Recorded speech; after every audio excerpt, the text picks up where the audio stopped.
want to thank the Hanson Business Network for sponsoring this event with bringing together town and state officials to talk about business reopening and address questions that folks may have.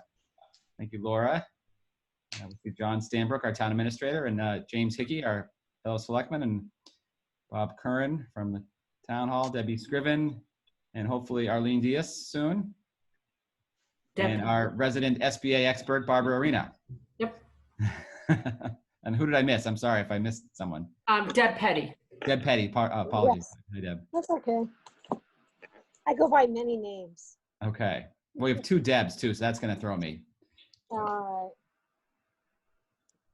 I still don't see Arlene, but Okay, well, we'll carry give her a on. little time because we love Yeah. Arlene. So Josh, I thought we might start, maybe if you could just lay it up for us, what phase 2, part 1 and part 2 are, and then we can give a brief recap of where we're at in the town of Hanson, because we just met last night as a Board of Selectmen and voted to try to help particularly the restaurants in town move that needle. And then we can just kind of open it up, and whatever Arlene or Bob or Deb want to share from their perspective, and just open it up to questions. That sounds good. Let me, so Laura, you're Kemet Electric on here, is that right? Yep. I'm going to make you a co-host so that if people are trying to get in and I'm talking or something, you can just let them in.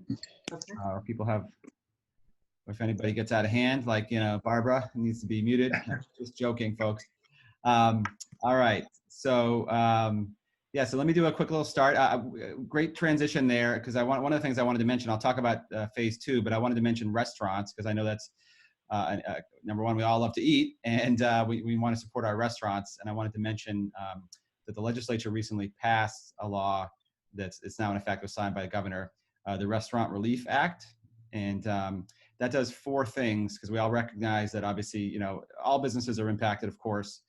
The restaurant industry is particularly impacted. And even though we do have limited reopening now, they're still going to need our support to get through all this. And so we passed a bill that does 4 things basically, and I just want to run through them quickly. One is it allows, for lack of a better term, cocktails to go. And I do want to stress, because I know some people, that does concern some people when they hear that term, but it does include some regulations in terms of making sure that the cocktails are sealed and not accessible to the driver, because obviously we're not trying to encourage that. But this was a way to create a new revenue stream for restaurants to be able to build on. Previously, what was allowed was just beer and wine, and so this cocktails to go provision now allows restaurants to provide that as a revenue stream. And as I said, it does include some safeguards so that people aren't consuming them while they're driving. So that was one part of this. One part which feeds into what Laura just said is that it streamlines the outdoor permitting process. Our local Board of Selectmen are, doing everything they can to respond quickly, but we also have the Alcoholic Beverage Control Commission, which has a role in permitting. And so we're trying to streamline that process so that that part of the process doesn't hinder our local restaurants. And so the legislation includes streamlining that so that effectively the ABC's portion of that is effectively waived.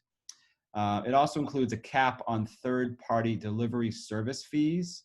We're seeing some of these delivery fee services, which are great. It's a great resource, but they were charging fairly exorbitant rates to consumers and also to the restaurants to provide that service. And so we've capped that at 15%, just to give a little bit of a break to the restaurants, because they obviously need to capture that revenue. And then finally, this is something more for restaurant owners, but we have the meals tax here in Massachusetts, which we've delayed, but by statute, we can't delay the late fees and penalties that accrue when meals tax isn't paid promptly. And so that needed to be changed by statute. And so we did change that statute to waive all those penalties and fees so that the delayed meals tax won't accrue those extra fees. So it's a small matter, but it's certainly helpful to our restaurants. So that was the Restaurant Relief Act that was passed by the legislature, signed into law by Governor Baker, is now in effect. So I just wanted to mention that. And now kind of, we got a few folks here. Here's Arlene. Want to do a quick rundown of phase 2, or phase 2.1 and phase 2.2 as we're sort of calling it. And then we'll turn it over to you guys to kind of do a round robin. But as you know, phase 2 began on Monday. That includes a whole bevy of types of businesses, retail, obviously, with occupancy limits, some child care facilities, and we'll come back to that. We just talked about restaurants for outdoor service. Indoor service will begin in step 2 of phase 2, not to totally confuse you, because I know a lot of folks are asking about when the step 2 will be. And we don't have a firm date yet. That is part of phase 2, but is sort of a step 2 of phase 2. And so I would expect within a week to 2 weeks at the most, we would see that step 2 portion implemented. We'll come back to that. But in step 1, we're also seeing personal services that don't include close physical contact, home cleaning, photography, window washing, career coaching, educational tutoring, those sort of businesses. We're seeing youth and adult amateur sports with some detailed guidance, outdoor recreation facilities, driving and flight schools, outdoor historical spaces, funeral homes, and post-secondary higher ed and vocational tech schools, just for the purposes of completing courses for graduation. So those are some of the businesses that are now able to reopen. And then in step 2 of phase 2, if you stay with me, we'll see a broader array of personal services. I know one that I'm looking forward to, which is getting back to doing the gym or personal training, because I need to get back in shape. And so things like hair removal, hair replacement, nail care, skin care, massage therapy, makeup salons, tanning salons, tattoo salons, personal training, with some restrictions, will all be part of step 2 of phase 2, which again, we don't have a specific date for yet, but we're all anticipating that will be pretty soon. The data that we've seen so far is just very limited this week, but it's been very positive, the trends. And so if those trends continue, I think you'll see Governor Baker moving that second step fairly soon. But again, we do have to be cautious that if the health data changes, that's going to change things as well. So that's sort of where we're at. I'll kind of stop here. I don't want to dominate the discussion here. And maybe we can turn it over to Laura first, and then you can direct it around the robin to address issues, and then we can open up the floor to questions. So Laura, I will, again, I want to thank you, Laura. I want to thank you for taking such a leadership role in Hanson throughout your time in Hanson, but really recently with COVID, it's been great to see and have such a strong partner at the local level, and that goes for the whole Board of Selectmen. I know Jim Hickey is here as well. And I really appreciate the partnership that you guys have shown. So thank you. Oh, well, right back at you. You've been amazing, keeping us up to date and keeping us in the loop. So we really appreciate that very much to the person. So that is a great introduction. And I think one of the things that our board really felt compelled to take some quick action on last night was trying to help push that envelope for restaurants on the outdoor seating, knowing that they've been struggling, even those businesses that have been doing the takeout during COVID, in some cases have been doing it merely to keep their employees, working, and really have not made a lot of money during that period. So we knew as soon as they were able to offer the outdoor dining, that offers an opportunity to start moving that needle in the direction of getting some profits going and helping them stay on their feet. So we've had a couple folks reach out and ask, what can we do? What can I do? And, as of this moment, if you had already had approval for outdoor dining and an alcohol permit, well, you could just go ahead and keep doing that.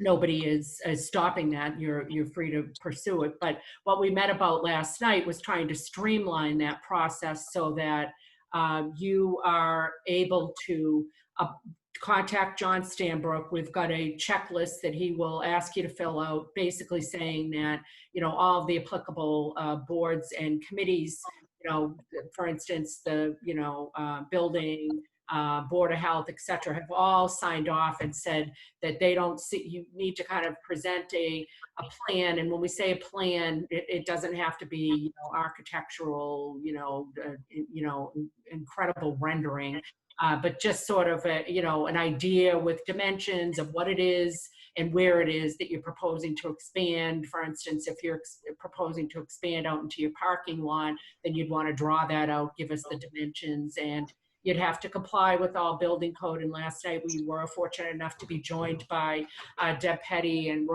Bob Curran and Darlene. And Bob made sure to mention that, of course, if you are going to bump out into a parking lot, that you need to follow the regulations regarding cordoning that off and making sure that it's marked so that obviously you don't have patrons getting run over while they're trying to dine al fresco, which would completely negate the purpose of trying to open things up in a healthy way. So, so we've got that. And so the board is very committed to working with small businesses, as we always have been. And we voted unanimously to just streamline this process and have John be the point person, kind of the spoke, if you will, or I should say the hub, and working with all the spokes and all the other departments. So that's where we're at on that. I know we do currently have 3 or 4 restaurants in town, one of whom is on the phone right now, who do have permitting for outdoor dining. And so we are committed to helping you expand that if that's something that you want to do.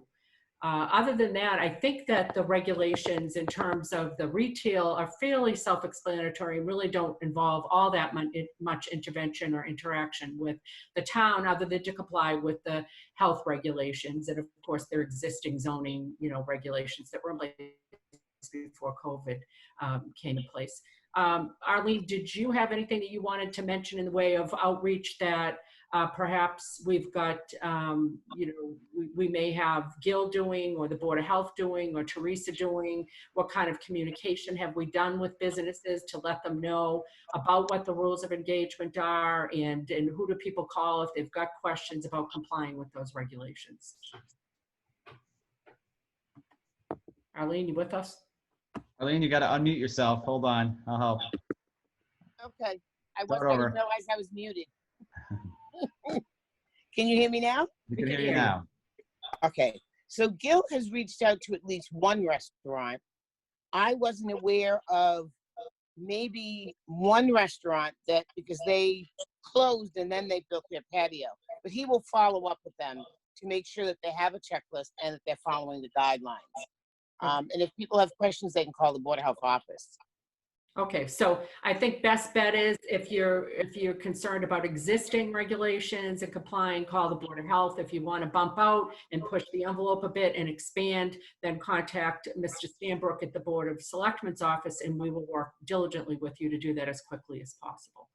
So with that, thanks, Arlene.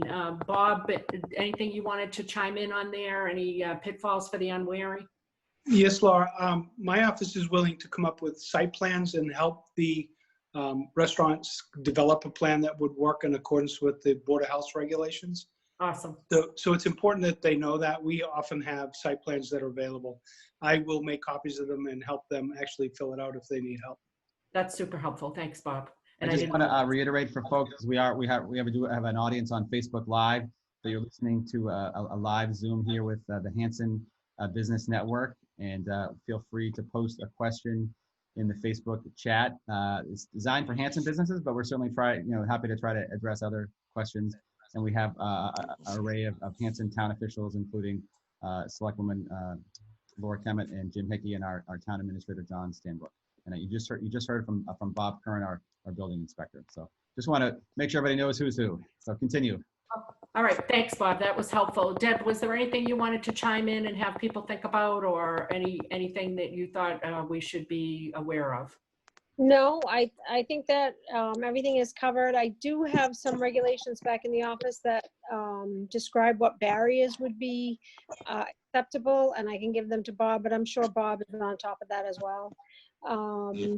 And the only other question I had, which doesn't pertain necessarily to restaurants, was, is there any kind of a hotline that businesses that they could call into the town and that we could utilize to, if there's questions about specific things, not necessarily with the restaurants, but with some of the other businesses opening? In other words, if we have a question about what the occupancy is supposed to be, or what it is that we can't readily read from the governor's orders, is there a hotline or a number that we could call to get those gray areas sort of answered? That was the only thing that I was. Yeah, I don't want to overstate and call it a hotline per se. That would give it a level of, I don't know. I feel like we were like Batman or something with the hotline. Okay, We, not that. we certainly have people that are at the ready and willing to answer. And I think you already heard Mr. Curran say his office is willing to work with people on the site plans. Mr. Stanbrook is, willing and able to work with people on expanding restaurant capacity to the outdoor dining. And then we've got the Board of Health that's, ready and willing and able to answer questions about interpreting the health regulations as they apply to this situation. So I think that would be the streamline, but in the absence of anybody really remembering who to go to, I think they can always start with the Selectman's office, and I'm sure the incredibly capable Greer Getson will get them to the right party to have that question answered. Awesome. Okay, and so Mr. Stanbrook, was there anything you wanted to chime in on and share with us? Oh, I think we might have to unmute him, Josh. He's good. Am I? Okay, I'm on now. Thank you. So I was working with Kate Federoff, Town Council, and just probably about an hour ago, and she came up with some guidelines on what the forms should look like to fill out on applications, because they're hot off the press. I haven't been able to send them out to everyone because we just finished them. But I mean, it's a somewhat lengthy application, but it's not very difficult. It's just filling in forms. Checking boxes. So I think it would be easy enough to follow. I don't think it's going to be a problem. And I'm willing to help anyone that's out there to get this rolling and getting back to some sort of normalcy. Thank you. We get that to people, John. For instance, is there a way for us to, I don't know, like make it available to restaurants proactively, drop it off to them, or can we post it on the website, or I don't know, I'm sorry to put you on the spot, but I'm just wondering what your thoughts are about getting that out there to people for accessibility. We could post it on the website. There's not a lot of restaurants. We could actually deliver the form if that's what you wanted to do. Anything you wanted to do, kind of throwing it back at you, whatever you want. Okay. I'm here to make it as easy as possible for people to get. I like your attitude, John. That's fantastic. I don't know, Arlene, is Gil going to be working? Is Gil delivering anything? I'm trying to figure out if we can do a 1-2 punch. If he's going to be, for instance, popping by and giving the regulations to people for reopening, is it possible to also have this in a packet? Oh, you're muted. Sorry. Hold on, Arlene. We have to unmute you.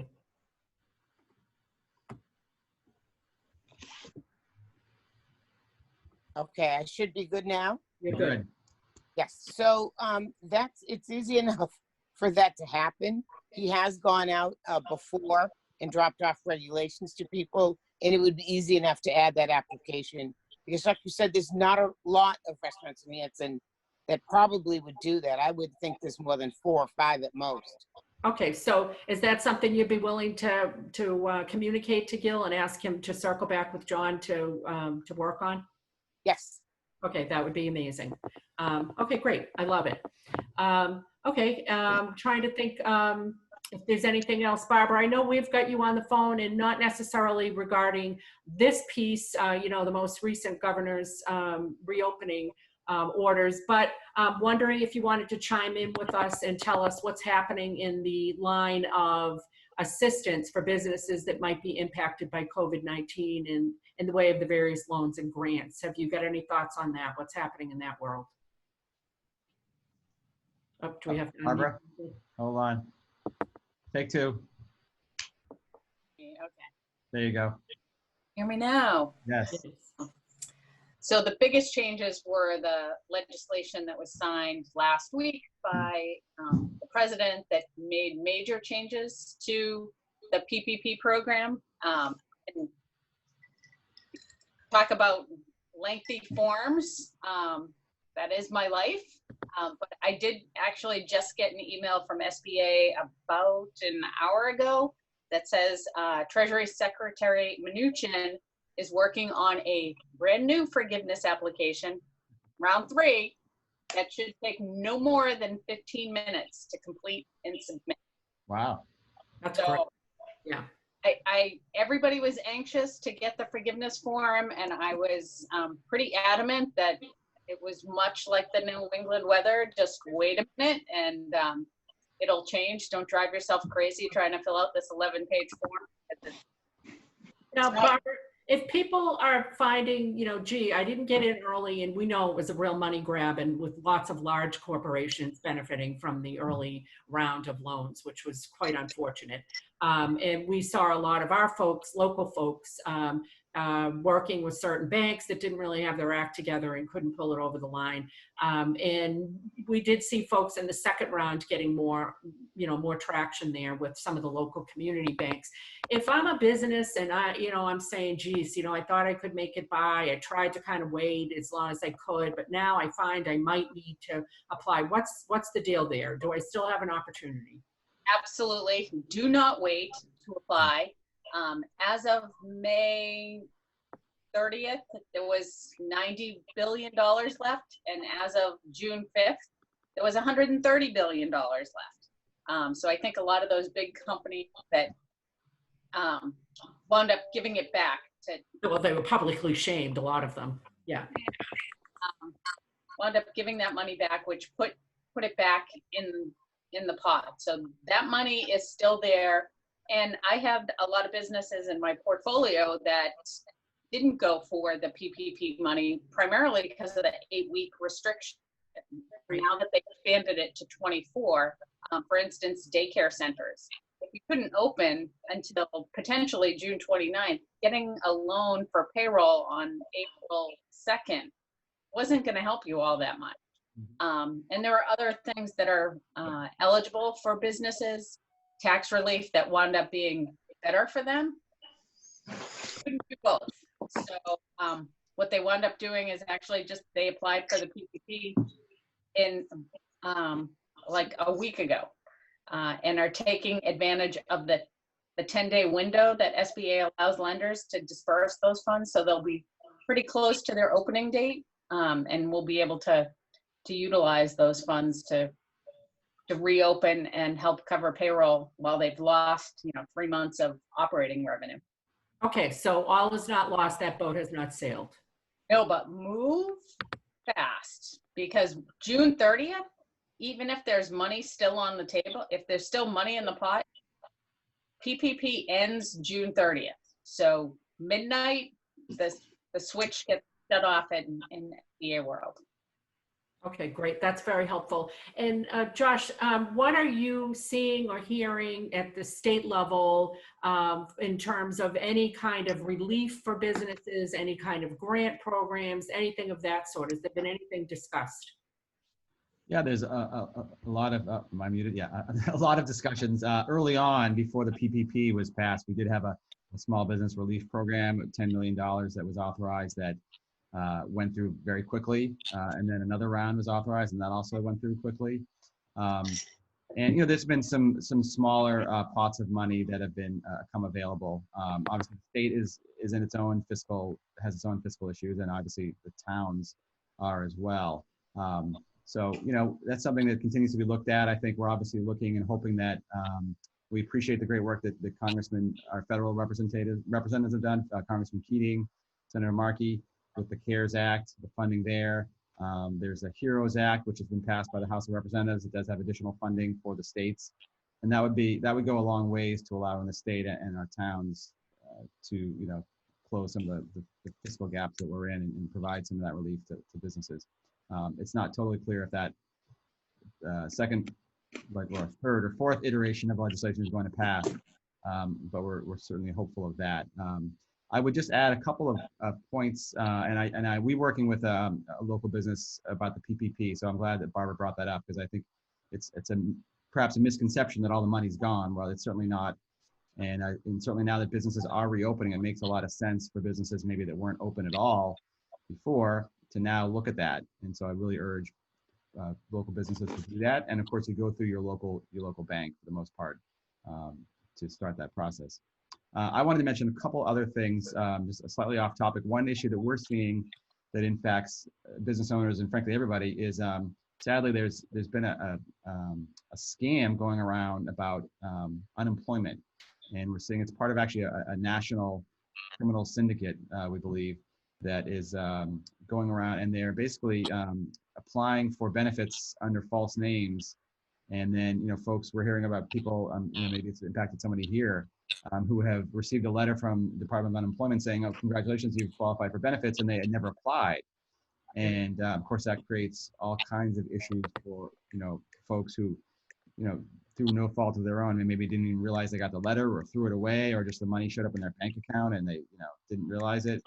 And so, the state has taken steps to root out fraud, and it is causing an issue that we're seeing a lot of instances of this. I personally had probably a dozen people in my district, in my 3 towns, who reached out to me about that. So I know it's impacting folks. But I just want to stress to anybody listening or watching that if you have gotten a letter from Massachusetts Department of Unemployment and you sort of dismissed it because you thought it was wrong, please take a look at that and let us know. We do want to make sure we report that, and that does get taken care of. And I did want to stress, this data breach is not a result of a data breach at the state level with the Department of Unemployment. It's people getting their data from somewhere else and then applying in your name. I know that doesn't offer much comfort if you're one of the victims, but I do want to stress that there wasn't a data breach at the Department of Unemployment. So Josh, if somebody gets one of those letters, either contact your office, or I think you also had posted Yes. on Facebook and I think maybe on your website that there was a link to the Department of Unemployment that you could report this because there was such a rash of these. Yes, they've set up a mass.gov/ I don't know the precise URL, but if you just Google it or go on the mass.gov, they've set up a page that explains exactly what you should do and the steps you should take if this happens to you. And I guess on the flip side of this, I would just mention, even though we're talking to business owners, but I know many of you who are Schedule C or 1099 types of businesses may be impacted. We've also seen, unfortunately, because of this, DUA has been going through their current claimants and in some cases freezing their benefits as they recheck everything. And that is causing problems for people who have very legitimately qualified and are counting on those funds. And frankly, I'm not very happy with this practice because I think they should have notified people before doing this, and we've reached out to them to express that. But we have seen a handful of cases where DUA has frozen the benefits as they re-verify people's identities. So that's causing problems on both sides of the coin.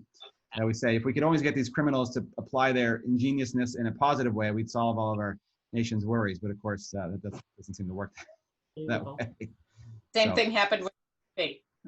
Yeah. Yeah. All right. Well, that's super helpful. Josh, did you say you had something else too that you wanted to mention? So that I wanted to mention that. This is more of a niche issue, but just something I've been working on because it's something that came to me. I wanted to mention. We're seeing. Someone's got a phone call.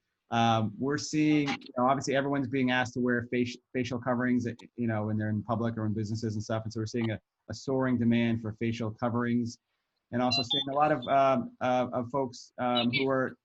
I'm going to mute someone because there we go. That was We're seeing a lot of crafters who are getting into the facial covering business, so to speak, mostly for beneficial reasons. And so I filed some legislation to try to make it a little easier because unfortunately, facial coverings under our current law are subject to the state sales tax. They're not considered a necessity the way we exempt medicine and clothing and basic food items.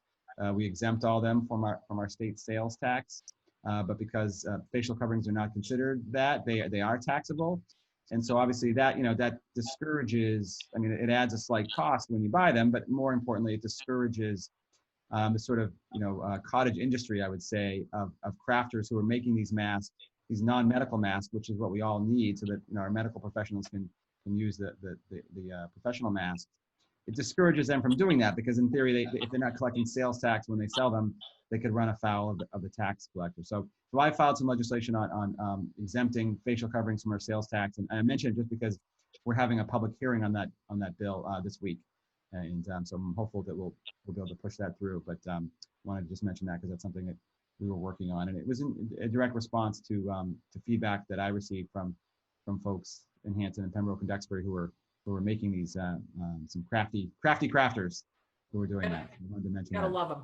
Yeah. All right, that's super helpful. I think if you guys are okay, then we'll kind of open up the phone. Deb, you're on, and not to really put you on a spot, Deb Scriven, but I'm hoping that you've got some questions that we can help answer and cut through the red tape. Me? I don't have any questions. I think that, I'm sorry, Deb Scriven. all right, thank you. Yep. But I think we have to unmute her though, Josh. For some reason, it will not let me unmute people. Deb, you should be good. You got to unmute yourself though.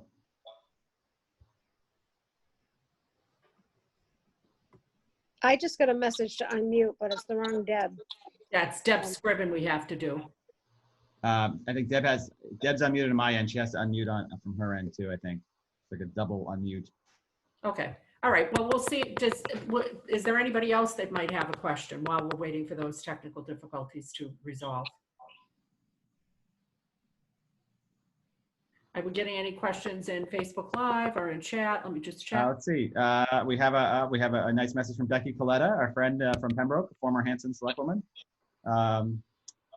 Here's a question actually from Pat Marsters, who's a crafter. So my understanding is my charity events group falls under stage 2. When can I go to town hall to apply for a permit to put out signs? My event is going to be at the name of a church in a parking lot with tables apart, sanitizer and wiped table. Everyone will be wearing face masks to wear, and we will have masks for people. So that was a question about charity events out in public, when they could go to town hall to apply for a permit. Well, I think Pat's event is not in Hanson though. So I'm ill prepared to answer that question. Right, no, this isn't, I think this would be in Pembroke, but I would assume that the same sort of advice would apply, generally speaking, if anyone has any, or not. Well, Pat, I think she's going to probably need to work with her Board of Health, who will be coordinating things along with her Board of Selectmen. And I know the way it's been working in Hanson, we've only just last night, we voted to open up the baseball field and the softball field. So we're taking on a case-by-case basis, and we're vetting folks and making sure that when they come to us, that they have a full comprehensive plan about how they plan to implement the stringent health regulations. And we were very impressed last night with the folks from baseball. They had a really good plan. So I'm sure, that town hall would want to hear from Pat on what she just. Not to interrupt you, Laura, she just clarified that the event actually is in Hanson. So this is okay. Hanson. So yeah. Pat, I'm not sure where you're planning on having it. I guess at a church. You're saying at a church. First Baptist Church. Okay, First Baptist Church. I think she'd need to talk to the Board of Health first, and then Mr. Amato will let her know what phase we think that that's applicable to. And then to the Board of Selectmen really would have no involvement unless it's a town facility, and town land. So baseball fields, Camp Kawani. There goes the train. The Board of Health would be your contact. Don't you agree, Arlene? Yes. Let's ask the health board chair. Yep. Yes. Yes. Okay. So Pat, you want to reach out to the Hanson Board of Health? All right. Yeah, thank you. I'm glad we could clarify that. So I think that was the only question in the Facebook Live that I'm seeing. We have a bunch of people watching. So hello, everybody. Again, we're watching the Hanson Business Network. We're doing a little Zoom here. Specifically for Hanson folks, but we're happy to hear questions from other people. We're a friendly group, and we have some of our Board of Selectmen members, Laura Kemen and Jim Hickey, and there's Jim. Oh my gosh, you've got quite a beard going. I didn't know that. I do, and I learned my lesson last night about having the camera on when I'm not speaking. And I didn't mean to interrupt, Josh. When I saw the beard, I did a double take, so it's okay. I'm done with this. It's not there for much longer. But I wanted to talk about baseball and softball. Laura had brought it up. Deb had brought it up about businesses. And I saw the COVID-19 forms that they all have to fill out regardless of what you do. Whether it's a restaurant or a Hanson Little League or Hanson Girls Softball. I circled back with Tim Young today, and this was one of the reasons I wanted to be on tonight. I know you have Pembroke, Josh, and Hanson will play Pembroke. Unlike Hanson Little League, which I'm not sure all the selectmen knew this last night, they're going to play in town. They're only playing other Hanson teams, and Paul did a great job explaining it. The problem with girls softball is they will play Duxbury, they will play Pembroke, Halifax, Whitman. And Tim and I talked today for a little bit, and there seems to be a concern about the participants wearing face masks. And my understanding is in practices of phase 2.1, everybody wears a face mask. And I'm pretty sure I'm correct on that, Laura. We talked about that last night. And yeah, we did. I think, Jim, I'm just wondering, since we're trying to keep our focus on the businesses with this call, I'm wondering if it's possible for you to take this offline with Josh and Arlene, and I think they can probably both address your concerns, unless you know right off the top of your head, guys. oh no, absolutely, I will. But Deb kind of set it up with not just restaurants; it's everybody. Yeah, what's Before the they- deal with the masks with the sports guys? Abs- There's pretty Absolutely. detailed guidance. The mass.gov/reopening. There's an outdoor recreation page, and it has all the guidance. I don't know off the top of my head, but I'd be certain that was addressed in that. And obviously, there's Okay. discretion to you all, as there should be at the local level. But certainly, give me a shout. We'll be happy to dig through that. But it's a good question.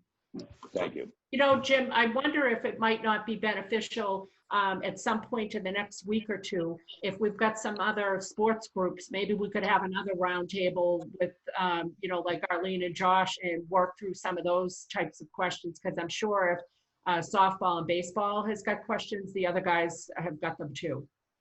Absolutely.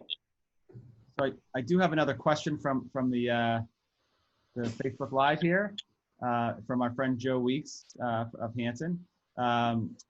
It's regarding mental behavioral health businesses. Let me just read it. In which there are private practice and agency services that rely heavily on face-to-face interactions. The push to extend the use of telehealth services to keep counselors and their clients safe.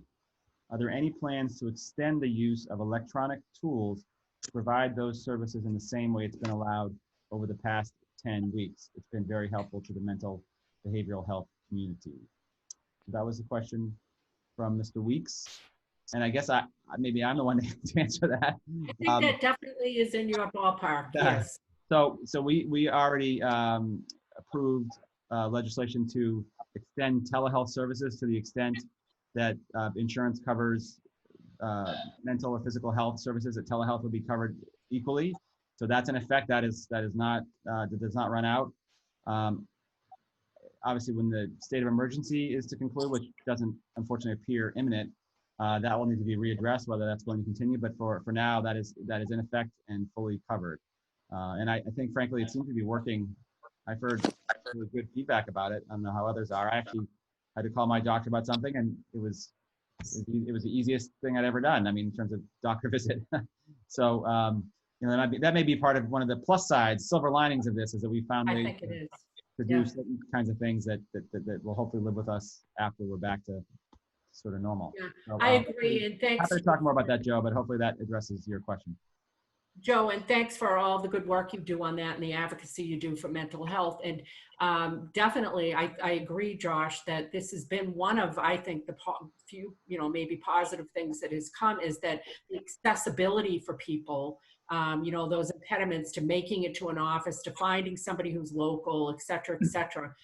You know, you've broken down some of those barriers, and now people are able to have conversations at a time where I think people's mental health is quite frail. And a lot of people have been pushed over the edge who may have otherwise not had to deal with those types of issues. So that's a great question. Thanks, Joe, and thanks for tuning in and asking a question, because it makes us feel like people are actually paying attention. Do you have any other questions out there, Josh? Let me double check here. I wanted to mention one other thing. Let me just double check. I'm multitasking here. I think we've covered them all so far. One thing I wanted to mention, because I do hear feedback, and I know there's also very frustrated business owners and business people who are concerned who aren't able to reopen yet. And, maybe they're in step 2 of phase 2, or maybe even phase 3 or further. And I just want to stress that it is important, and obviously feel free to reach out to me as your representative, but it's also important to reach out directly to Governor Baker's reopening task force. I know that, so there is a portal on their website, mass.gov/reopening.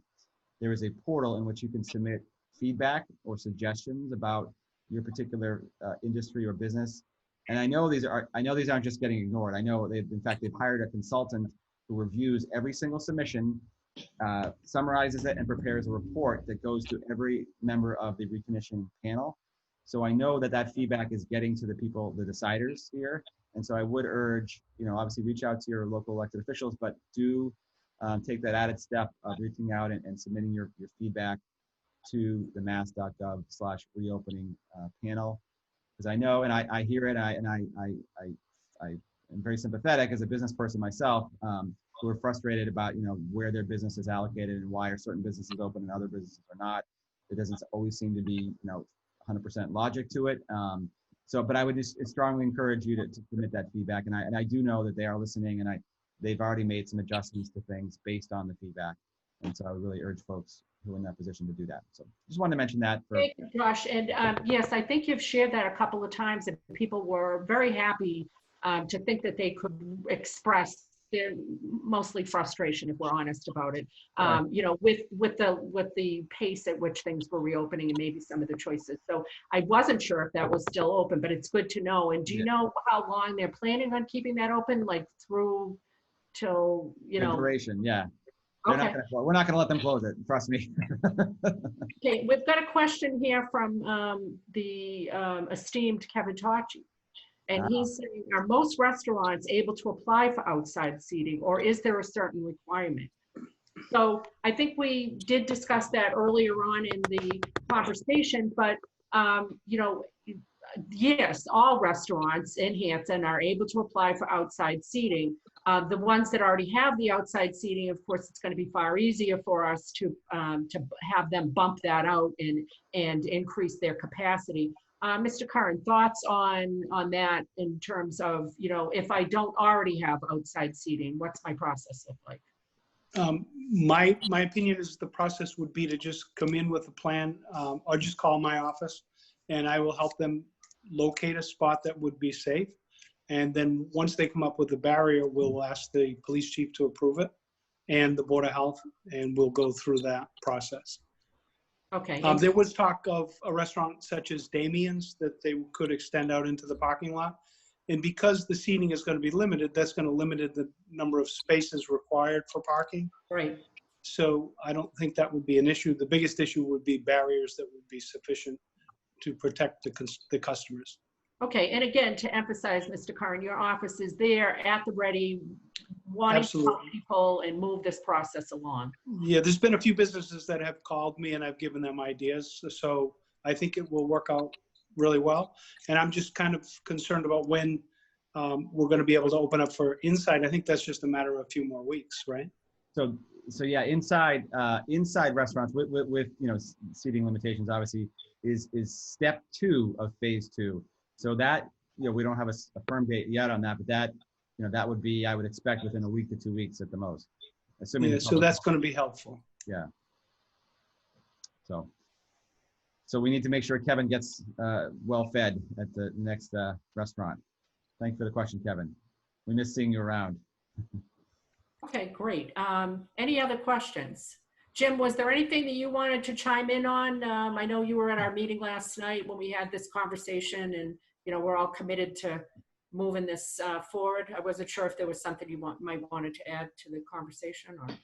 No, I really just wanted to make sure I was up to date on everything, and I'll be in contact with Deb and Arlene next week. Jim, are you ready now? We want to see the beard. There you go, Josh. now, see, I'm multitasking also. I'm actually at the grill. But, this is a very important step that we're taking, and we have to make sure we're doing it right. You know, and we just have to be careful with the social distancing and the masks, just to make sure we're doing everything we can to make sure that there is no second wave with this situation. Yep, well said, sir. Okay, Yes. well, we didn't mean to take you away from your grilling. Nope, I got a few more minutes on the sausages. Okay, good to know. Kevin asked if this is being broadcast on Whitman Hanson Community Access, and of course it is. And we want to thank WHCA for doing that, and you can, I'm sure it'll be rebroadcast on multiple occasions. So thank you for doing that. And one other thing I wanted to mention, hopefully it's okay, is I know our town moderator Sean Keeley has spearheaded a number of testing opportunities for folks in Hanson, and there's one scheduled for Thursday at 11 o'clock at, I believe, at the McQuon School, and it does require folks to sign up ahead of time. And I don't have that link just handy on my fingertips here, but it's online on Facebook. It's the Bedford group, and so people who want to sign up can do so and get a test, and there is a way to get a test covered, actually just by me, and there are also free tests for first responders. So I just want to mention that. And I think it's been pretty well attended. I know Arlene's been volunteering to help out there. And Arlene, was there anything you wanted to chime in on regarding that testing? Am I unmuted? You are unmuted. You are. Watch yourself. It's gone very smoothly and very quickly. The first time we did it, we were probably done in 45 minutes. Everybody showed up, lined up, came, sat down. It's like it takes 2 or 3 minutes, and then you get either results in the mail if your test is negative, or you get a phone call if you have a positive test. But it's very smooth and very easy to do.